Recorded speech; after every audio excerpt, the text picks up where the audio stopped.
A series that needs no introduction and often described as the most exciting part of any Formula 1 weekend, the FIA Formula 2 Championship entertains fans from all around the globe for all the right reasons.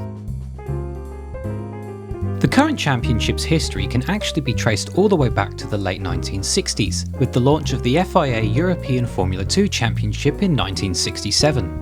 After nearly 2 decades of running, the series was replaced by the FIA International Formula 3000 Championship in 1985.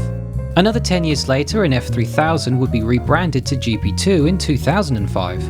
And finally, GP2 itself would end up being rebranded in 2016 to the current FIA Formula 2 Championship we have now.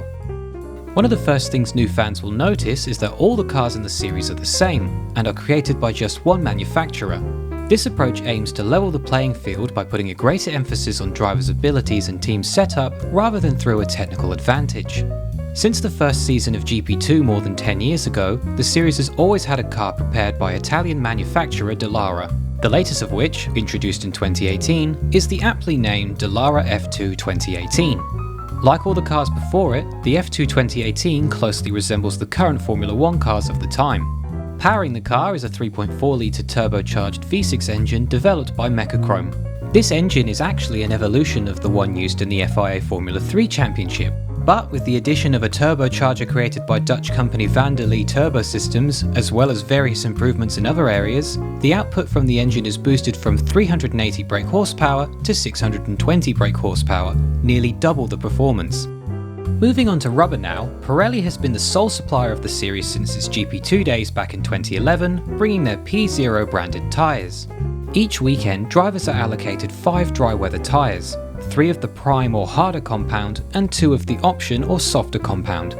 Each driver will also be given 3 sets of wet weather tyres per event, but keep in mind these are full wet tyres, as there are no intermediate tyres used in Formula 2. As these are the only tyres the drivers will receive over the weekend, it is imperative that they keep them in good working order throughout the different sessions. And while we're at it, let's talk about the weekend format. A typical Formula 2 weekend will appear very similar to that of Formula 1, but with some key differences, so let's break it down session by session. Formula 2 has only a single practice session held Friday morning, lasting 45 minutes. As this is the only track time before qualifying, it is vital for drivers to get as much practice as possible. This session is especially important for rookie drivers who may need to get up to speed at each new circuit they visit.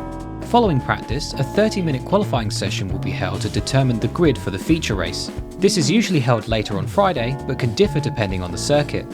There are no separate Q1, 2 or 3 sessions in Formula 2's qualifying event, rather drivers have the entirety of the half hour to set the fastest possible time they can. Drivers will usually have a few runs each at the start of the event and then do their best times towards the end, but some will opt to run in the middle of the session where there is less chance to run into traffic. With qualifying out of the way and the grid set, the next session is the feature race, which is held on Saturday, usually after Formula 1 qualifying. The number of laps will be determined before each event, but it will be based on a distance of 160 kilometers or 60 minutes, whichever comes first. The feature race features a mandatory pit stop to be undertaken at some point during the race. There are rules to this, however. The driver must change at least 2 tyres, they must also switch to a different compound to the one they are currently on. Finally, the driver must pit once the pit window opens, which is usually around 5 laps into the race. Drivers also cannot pit under the virtual safety car, and any driver caught doing so will not have their stop counted towards their mandatory stop. Likewise, a driver cannot pit on the last lap. So expect to see split strategies where some drivers will get rid of their tyres as soon as they can, while others will hold on to them for as long as possible. A second race, known as the sprint race, will be held Sunday before the Formula 1 Grand Prix, with a much shorter duration and no mandatory pit stop to be undertaken. As there is no qualifying for this race, the grid will be decided by the finishing positions of the feature race, but with a twist. Formula 2 uses a reverse grid setup for its sprint race, where the top 8 from the feature race will be reversed. If a driver wins the feature race, they will start the sprint race from 8th. Second will start from 7th, third will start from 6th, and so on until 8th place lines up on pole position. This only applies to the top 8, however, as drivers who finish 9th or lower will start the sprint race where they finished in the feature race. This means drivers will be more likely to fight for the lower positions in order to gain a better spot on the grid for the following race. Although I mentioned that there is no mandatory pit stop for the sprint race, it is not unusual for drivers to pit for tyres, especially at events held in Bahrain, where the tyre degradation is extreme. That said, these alternative strategies can only really work out if the driver hasn't already chewed through their allocation earlier in the weekend. Points are based on the regulations used in most FIA-sanctioned championships, and as such resemble Formula 1. The main exception is that 4 points are awarded to the driver who attains pole position in the feature race, and there are 2 points given for the fastest lap instead of 1 like in Formula 1. In the feature race, drivers who finish in the top 10 will be given points, with the winner awarded 25, second 18, third 15, and so on until 10th with a solitary point. In the sprint race, however, only the top 8 are awarded points, with the winner being given 15, second 12, third 10, until we get to 8th, which is awarded 1 point. In order for a driver to be eligible for the fastest lap points, they must finish inside the top 10. If the fastest lap was set by someone who finished 11th or further back, then whoever had the fastest lap in the top 10 will receive the points. This limitation is to stop drivers who have fallen back from putting on new tyres in order to gain easy points. Although the sprint race only awards the top 8 finishers with points, drivers finishing in 9th and 10th are still eligible for the fastest lap points, so again there is still a reason to fight even towards the tail end of the grid. A perfect weekend including a pole position, 2 wins and 2 fastest laps can net a driver 48 points in just a single round, though no driver has actually pulled this off since Nico Hülkenberg back in 2009. As Formula 1's premier support category, all FIA Formula 2 rounds will take place during Formula 1 weekends. This is not just limited to the European rounds either, as Formula 2 will also visit the Middle East and the Caucasus. For 2019, Formula 2 will feature a 12-round calendar starting in Bahrain and ending in Abu Dhabi with a total of 24 races.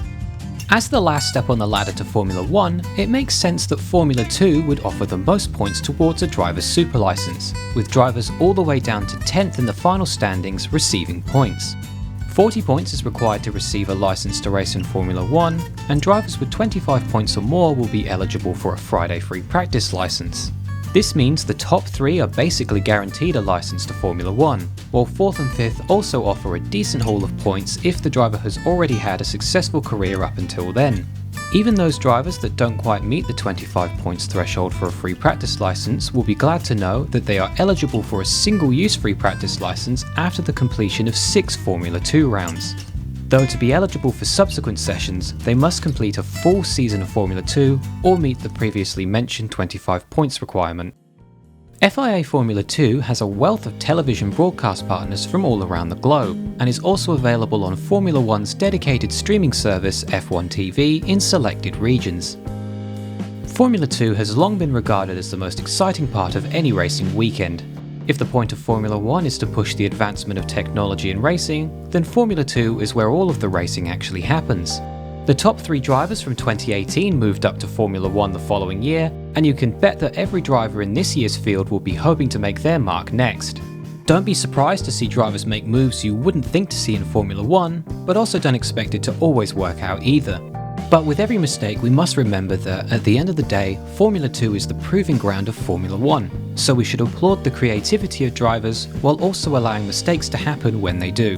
And that is everything you need to know about the FIA Formula 2 Championship. Hopefully this will persuade you to never miss another race. Thank you so much for watching. If you liked the video, then let me know, and also consider subscribing if you want to see more content like this. I've been Jacob Bosley, and as always until next time, goodbye.